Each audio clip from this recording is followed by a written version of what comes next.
Hi, நான் மேகலா. தொழிலில் வெற்றி பெற வராகி அம்மா வழிபாடு.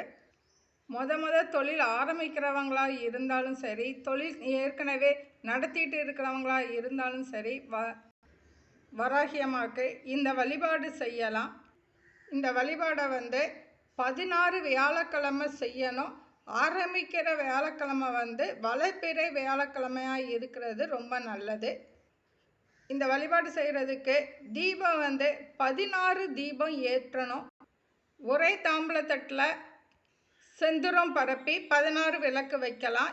இல்லை ஒரே விளக்கில் 16 விளக்கு, ஒரே தட்டில் 16 விளக்கு வைக்க முடியாதுங்கிறவங்க 2 தட்டில் 8 8ன்னு 16 விளக்கு ஏற்றலாம். ஆனால் 16 விளக்கு 16 வியாழக்கிழமையும் தீபம் ஏற்றணும். விளக்கு வில்வக்காயில் தீபம் ஏற்றலாம், வில்வ பழத்தில் தீபம் ஏற்றலாம். இந்த வில்வக்காயும் வில்வ பழமும் கிடைக்கலைன்னா அந்த தாம்பூலத்தட்டில் 16 வில்வ இலையை பரப்பி அதற்கு மேலே செந்தூரம் வச்சு விளக்கு வைக்கலாம். அரச இலையும் வில்வ இலை கிடைக்கலைன்னா அரச இலை பயன்படுத்திக்கலாம். 16 விளக்கு ஏற்றும் போது நம்மக்கிட்ட பஞ்சகவிய விளக்கு இருந்தால் பஞ்சகவிய விளக்கு 16 விளக்கில் ஒரு விளக்கு பஞ்சகவிய விளக்கு ஏற்றிக்கலாம். அதே மாதிரி 16 விளக்கில் ஒரு விளக்கு காமாட்சி விளக்கும் ஏற்றிக்கலாம். மீதி இருக்கிறதெல்லாம் மண் அகல் விளக்கு ஏற்றணும். ஆனால் தீபம் ஏற்றுறதுக்கு 16 விளக்கு ஒவ்வொரு வியாழக்கிழமையும் 16 விளக்கு தீபம் ஏற்றணும். இந்த தீபம் ஏற்றுறதுக்கு எண்ணெய் இழுப்பெண்ணெய் இல்லைன்னா கடுகு எண்ணெய், இந்த 2 எண்ணெயில் ஏதாவது ஒரு எண்ணெயை பயன்படுத்திக்கலாம்.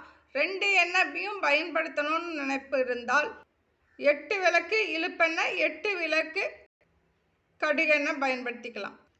மறுநாள் இந்த தீபம் முடிஞ்சதுக்கு அப்புறம் விளக்கில் எண்ணெய் இருந்தால் அதை பக்கத்தில் அரச மரம் இருந்தால் அரச மரத்துக்கு அடியில் ஊற்றிடலாம். இல்லைன்னா கால்படாத இடத்துல ஊற்றிட்டு கல்வி எடுத்து வச்சிடலாம். மறுநாள் தீபம் ஏற்றுறதுக்கு மஞ்சள் திரி பயன்படுத்துறது நல்லது. வராகி அம்மாவுக்கு அர்ச்சனை பண்ணுறதுக்கு கொண்டக்கடலையால் அர்ச்சனை பண்ணுறது நல்லது.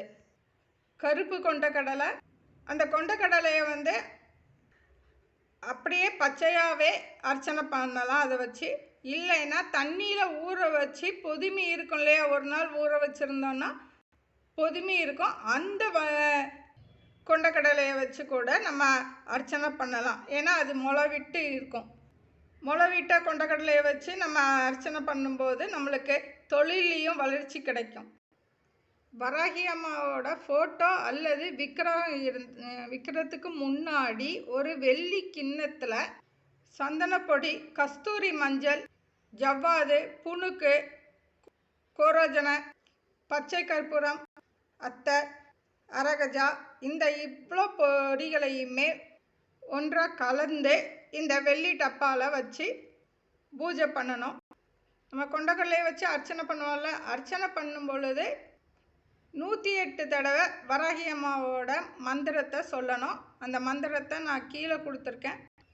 மந்திரம் 108 தடவை சொல்லி முடித்ததுக்கு அப்புறமே அந்த டப்பாவில் இருக்கிற இந்த பொடியை நம்ம நெற்றியில் தடவிக்கலாம், திலகமாக வச்சுக்கலாம். வராகி அம்மா ஃபோட்டோ விக்கிரகத்திற்கு மாலை சாத்துறது மஞ்சள் கிழங்கு மாலை சாத்தலாம். 16 மஞ்சள் எடுத்து, விரலி மஞ்சள் எடுத்துக்கலாம், குண்டு மஞ்சள், எந்த மஞ்சள் உங்களுக்கு கிடைக்குதோ அந்த மஞ்சளை எடுத்து மாலையாக கட்டலாம். இல்லை கருமஞ்சள் கிடைச்சாலும் ரொம்ப நல்லது. 16 விரலி மஞ்சளை எடுத்து சிவப்பு நூலில் கட்டி மாலையாக வராகி அம்மா ஃபோட்டோ விற்கிறதுக்கு போடலாம். அந்த மாலை இந்த வியாழக்கிழமை போட்டால் அடுத்த வியாழக்கிழமை வேறு ஒரு மாலை தான் போடணும். வாரம் வாரம் ஒவ்வொரு மாலைகள் 16 கிழங்கு இருக்கிற மாதிரி மாற்றி மாற்றி 16 மாலை போடணும். ஒரு வாரத்துக்கு ஒரு மாலை தான் போடணும். அதே மாலையை அடுத்த வாரத்துக்கு பயன்படுத்தக்கூடாது. 16 வாரம் இந்த மாலை சாத்திட்டு அந்த 16 மாலையும் எடுத்து 17வது வாரம் அந்த மஞ்சக்கிழங்கு எல்லாமே பொடியாக்கி நம்ம நெத்தியில் திலகமாக வச்சுக்கலாம். இல்லைன்னா குளிக்கிறதுக்கு பயன்படுத்திக்கலாம். இந்த 16 வியாழக்கிழமை பூஜை செய்கிறவங்க ஆடை வந்து சிவப்பு ஆடை அணியணும். இளம் சிவப்பு நிறத்தில் இருக்கிற ஆடைகளை அணியணும். இந்த பூஜைக்கு நெய்வேத்தியம் வைக்கணும். நெய்வேத்தியம் வந்து பாசிப்பயிரில் வேக வச்சும் வைக்கலாம். இல்லைன்னா பாசிப்பயிரில் வேறு ஏதாவது பலகாரம் செய்ய முடிஞ்சால் பலகாரம் செய்து வைக்கலாம். ஒரு செம்பு டம்ளரில் தண்ணி வைக்கணும். தண்ணி வைக்கும்போது தண்ணியில் நாட்டு சர்க்கரை கலந்து அந்த தண்ணியில் நாட்டு சர்க்கரை கலந்து அந்த செம்பு டம்ளரில் வைக்கணும். வராகி அம்மாவோட விக்கிரகம் இருந்தால் அதுக்கு அபிஷேகம் பண்ணணும். அபிஷேகம் பண்ணுறது வந்து பாலாபிஷேகம் பண்ணணும். துளசி தண்ணியை வச்சு அபிஷேகம் பண்ணணும். அபிஷேகம் செஞ்சுட்டு அந்த விக்கிரகத்துக்கு சந்தன காப்பு சாத்தணும்.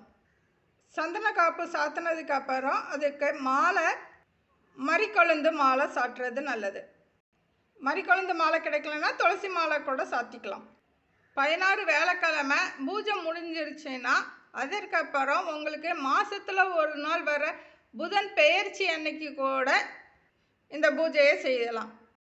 பூஜையை நிறைவு செய்யும் பொழுது கற்பூர ஆரத்தி எடுக்கணும். கற்பூர ஆரத்தி எடுக்கிறதுக்கு ஒரு தாம்பளத்தட்டில் செந்துரம் பரப்பி செந்துரத்துக்கு மேலே பச்சை கற்பூரம் இருக்கணும். பச்சை கற்பூரம் வந்து செந்துரத்தில் நனைஞ்சி இருக்கணும். வெள்ளை கலரில் தெரியக்கூடாது. இந்த பூஜை வந்து வீட்டில் பூஜை செய்கிறவங்க இந்த 16 விளக்கை வச்சு பூஜை பண்ணிக்கலாம். இந்த மந்திரம் சொல்லி வராகி அம்மாவுக்கு இந்த பூஜையை தொழில் செய்கிற இடத்துல செய்கிறதா இருந்தால் காமாட்சி விளக்கு எடுத்து அந்த காமாட்சி விளக்கில் கடுகெண்ணெய் ஊற்றி மஞ்சள் திரி போட்டு தீபம் ஏற்றலாம். தொழில் செய்கிற இடத்துல பஞ்சகவிய விளக்கு ஏற்றுறதா இருந்தால் இழுப்பெண்ணெய் ஊற்றி மஞ்சத்திரி போட்டு தீபம் ஏற்றிக்கலாம். இந்த பூஜை செய்யும் பொழுது நம்ம வீட்டிற்கு யாரும் வந்தாலோ நம்ம வியாழக்கிழமை எந்த கோவிலுக்கு போனாலுமே சரி வெள்ளை கட்டியை தானம் செய்யலாம். நம்ம தொழில் செய்கிற இடத்துக்கு யார் வந்தாலுமே வந்தவங்களுக்கும் வியாழக்கிழமை அன்னைக்கு நம்ம வெள்ளை கட்டி தானம் செய்யலாம். தானம் பண்ணுறது நம்மளோட வசதிக்கு பொறுத்து. எல்லோருக்கும் வராகி அம்மா ஆசி கிட்டட்டும். தேங்க்யூ.